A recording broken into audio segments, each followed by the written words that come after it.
I found my pen so I can compile another list for this morning.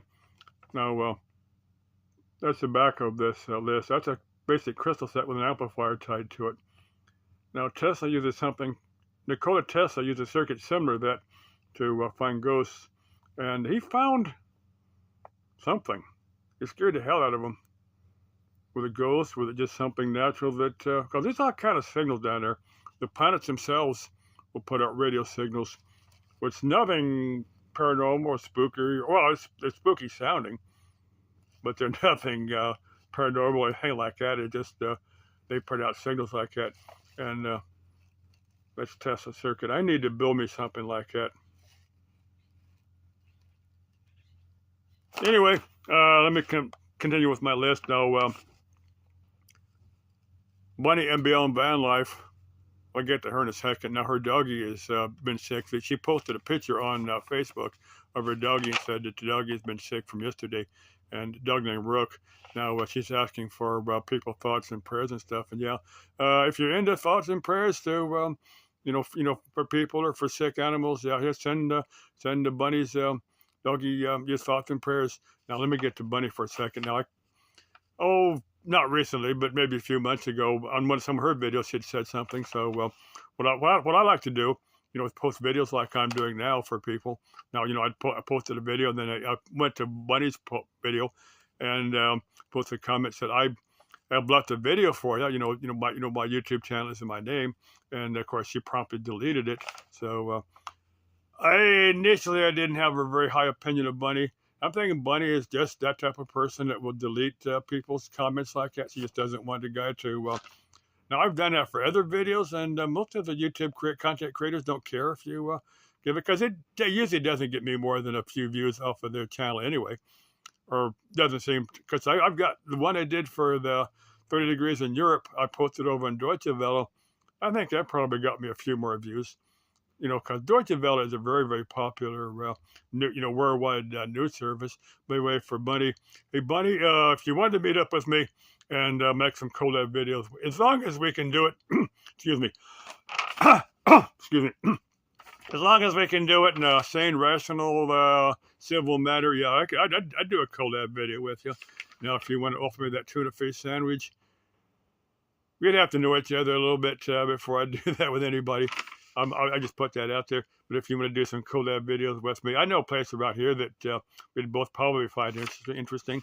Now, if you had asked for somebody to go down to Mexico with you, now she went down to Mexico to get some dental work done, and she got a hold of a doctor that screwed her up. Now, I think I would have asked other people, because I know a guy that goes down to Mexico to get to get various procedures done. I think I'd ask him, hey, who do you visit down there? I think that's what I would have done. Let me switch hands here. I'm going to switch hands a couple times. I rest my phone on my knee and just hold it in my hand so it stays fairly stable, so it's not jerking all over the place. But anyway, if I was Bunny, I think I would ask around and find some place, find some reputable doctors that had treated other people properly. Plus, I think I would have learned some Spanish. Of course, I grew up speaking Spanish, and you don't grow up in the Southwest U.S. without learning a few words of Spanish. That just was popular around here. I'm gonna get to that in a few minutes. But for Bunny, if Bunny, hey, send your thoughts and prayers to Bunny's dog Rook, and this course the video, the image she had posted yesterday on YouTube was yesterday. So the dog may be in recovery now. I'm kind of hoping the dog is doing better. Gotta hate to see people or animals suffer.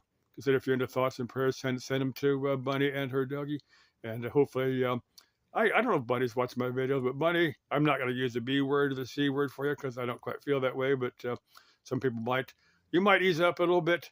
I'm trying to think of that. The Grinch is still Christmas. That the Grinch, something happened where his heart softened a little bit. Maybe Bunny's heart can soften. Maybe Bunny's heart can soften a little bit, and she become a little bit more open and accepting person. That would be nice. Let me continue here. Pole Barn Garage's latest video. He's done 2 or 3 of these where you go through Facebook Marketplace. He calls these crackheads on Facebook Marketplace. Now the ones that he considers crackheads are the I don't think they're actual crackheads. There may actually be, but there are people that are selling vehicles on Facebook Marketplace that want an insane amount of money. There was one, this lady, I can't think what the car was. She had listed it. She said, I don't know what engine's in there. She said the car is complete except part of the frame rail's rusted out, part of the trunk lid is rusted out. And I mean, this was listed in the ad, and I think she wanted like 10 grand for this car. So, I don't remember his name. If I remember his name, but anyway, I'm gonna say Kevin, but Kevin is Junkyard Diggs. That's his name. There's a bunch of these guys that are very similar. That Kevin is have a beer about it. It's not fixed, but it's different. That's what I remember. He's got those T-shirts that say on there. Of course, the David Freiberger's got those T-shirts that's got the firing order for the for the V8 engine on there. A lot of people are gonna be looking at that and not know what that means. But anyway, now Pole Barn Garage on this one car.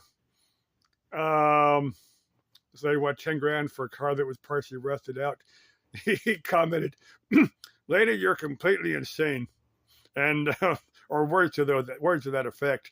And he's was going through some other videos or some other images on Facebook Marketplace, and he got a comment back with the letter, huh? So that was funny. Now he'll have some other cars, so like a 50-something Chevy something.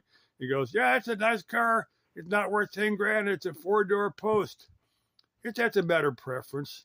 Now, Sleeper Dude likes those Fairmonts and those Falcons. I remember when the Fairmonts were popular back in the 80s. There used to be a lot more of them around. They're getting a bit more scarce. And my father's cousin Earl liked the Falcon. This is back. He had like a 62 Falcon car, little 170 in there. He had a Falcon van. Same thing, had like a little inline 6 in there. Real small engines. That's what he liked, though. He'd work out of that Falcon van. He did a lot of odd carpentry type stuff. He had a van with like Bible verses painted. He was a deeply religious guy. He had the Bible verses painted on the side of a van. Kind of an interesting, cool guy. He's gone now. His daughter moved up to Pacific Northwest, and he followed her up there. But he's gone by now because he was up in years pretty good. I kind of lost track of him after he left the valley here. Hey, if any of the Earl Godman family is watching my videos from the Pacific Northwest, I'm pretty sure Betsy would. Betsy's just a couple years older than me. I don't know her married name, and she's a grandma. She's probably a great grandma by now. If any of the Godman family from that side of the family is up there in Pacific Northwest, Oregon or Washington somewhere, watching my videos just because my name, hey, wish you well. If you want to contact me, if you want to claim me as kinfolk, fine. If you make that that festival that the Godman family has done in Kentucky, I'm going to cover that in another video. They have this, the Godman family has this get together down there in Kentucky sometime in early May, sometime in the spring. I've never attended, but that event is on my bucket list. If any of the Godman family wants to come in and claim as kin and stuff, hey, let me know. If you want to get up with me, if any of my third or fourth cousins want to get up with me, not necessarily anything romantic, hey, let me know. Let's see. Back to Pole Barn Garage because I kind of got sidetracked there. Yeah, his values in the eye of the beholder, man. If you like those Tri-5 cars, I know a guy that likes the 55 Chevys. He likes them over the 57 just because that was the year he's born. I know another guy that, I happen to have been born in 57.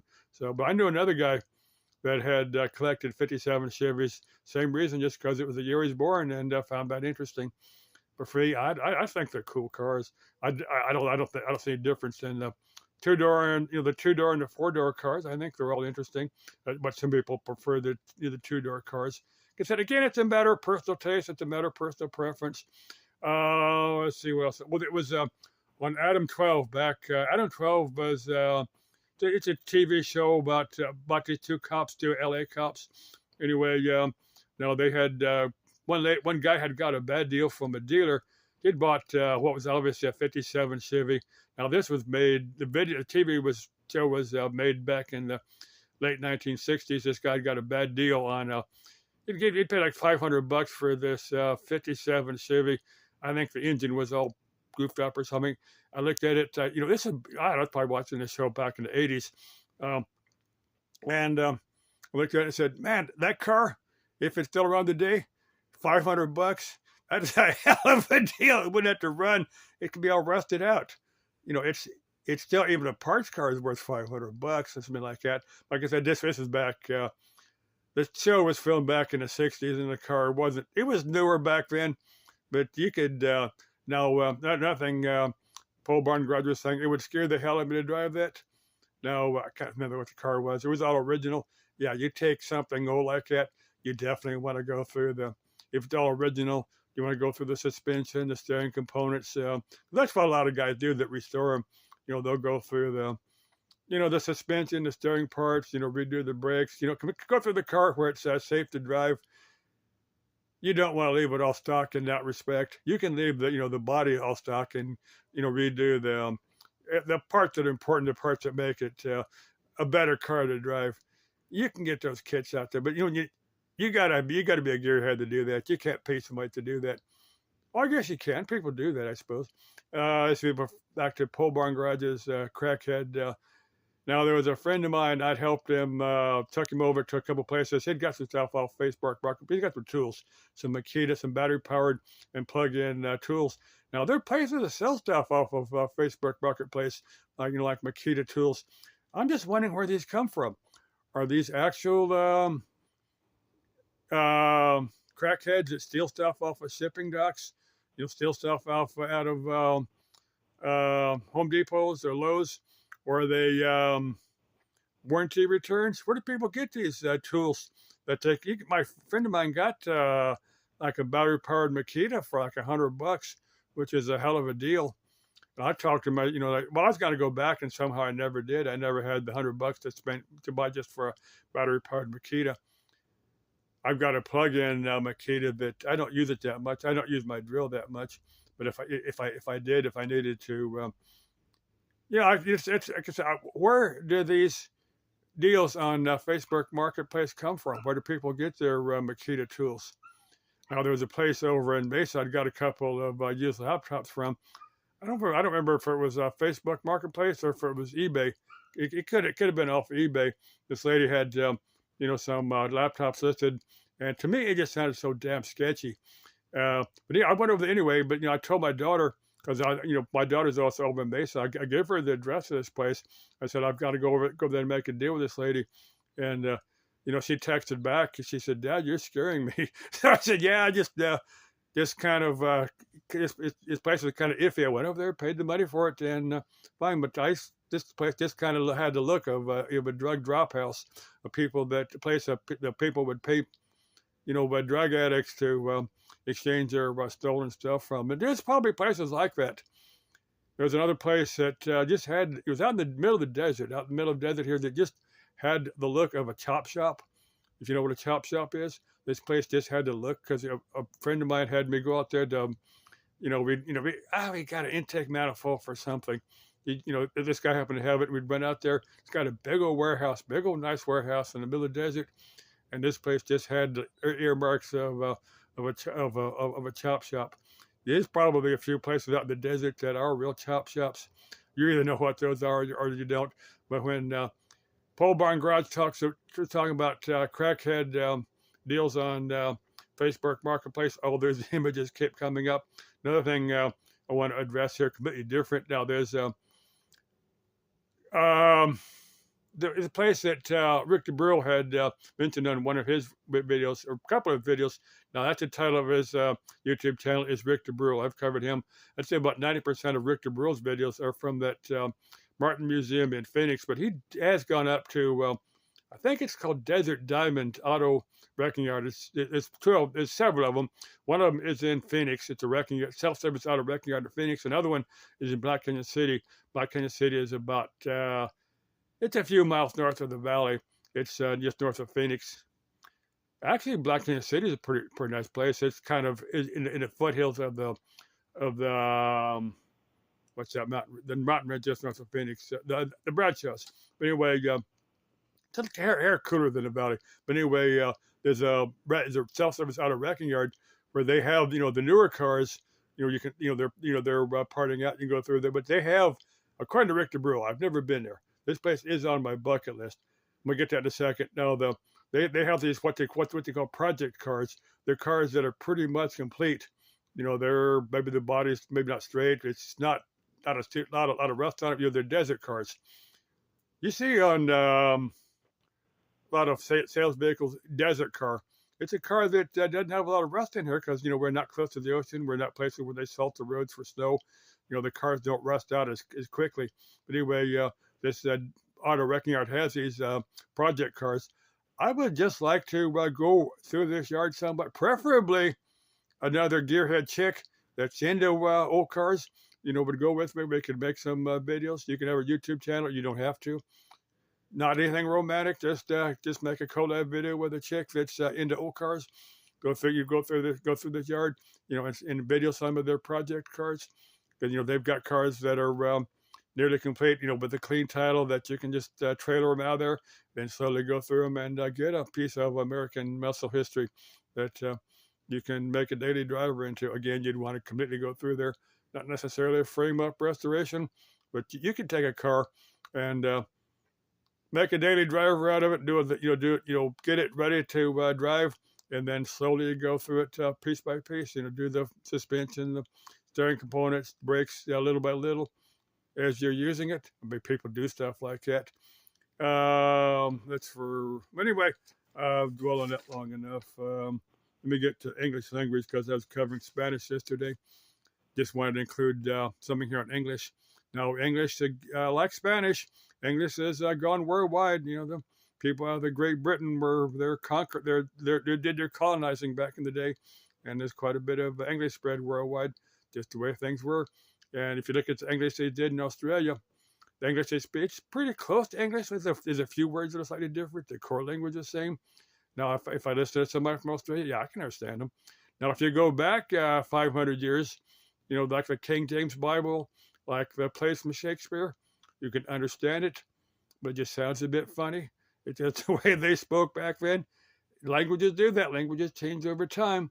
Now, if you go back 1,000 years to English, you wouldn't understand a damn word of it. English spoken of 1,000 years ago, before William the Conqueror did his thing in 1066. I'm gonna get to William the Conqueror here in a minute. If you listen to English 1,000 years ago, it sounds more German than English, because the Anglo-Saxons came over here from Central Europe. There's not one German language. There's a handful of different German languages, Hochdeutsch and Plattdeutsch and whatever they spoke back 1,000 years ago. But anyway, like when William the Conqueror came over in 1066, the guy was Norman French. The important people, the ruling class in England, spoke French for 200-300 years. There's a bunch of French words in English. There's a bunch of Latin words. The Romans left. Now the Romans, they're kicked out by the Celts and back about 1,800 years ago. Well, Rome fell apart around 400 AD, and they kind of backed off from there. They went back to Central Rome. They kept their Latin. The people, modern day Italian is basically Roman, modernized Roman. I'm gonna get to vulgar Latin here in a second, but English the English we speak today is a combination of a bunch of different languages. We got the culture and the history of all kinds of different languages. If you listen to German, there's a bunch of German words in English. They're not exactly. Well, the examples I like to use are like water and Wasser, snow and Schnee. There's a bunch of them that if you start to learn German, you can recognize that a lot of English are just slightly different from their German equivalents.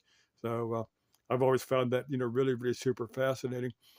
I don't know where I'm going with this, but I find languages interesting, and there's something they call Proto-Indo-European freestyle languages. They go back half the world's languages have their basis in Proto-Indo-European.